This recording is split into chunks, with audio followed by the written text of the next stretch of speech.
Welcome to our channel. If you want to delete Facebook messages permanently to remove conversations from your account, follow these step-by-step instructions to ensure messages are completely erased. Step 1. Open the Facebook Messenger app on your mobile device or access Facebook on a web browser.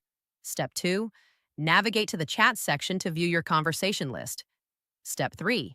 Find the conversation you want to delete permanently and long press on it, mobile, or hover over it and click the three-dot icon, web. Step 4. Select delete or remove from the options menu. Step 5.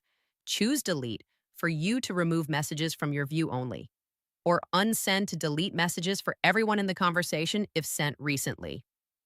Step 6. Confirm the deletion by tapping delete again when prompted. Step 7. If you want to delete individual messages within a conversation, open the chat, long press the message, and select remove or unsend. Step 8. Note that deleting messages for yourself does not remove them from the recipient's inbox unless you use the unsend option within a limited time frame. Don't forget to like this video and subscribe to our channel.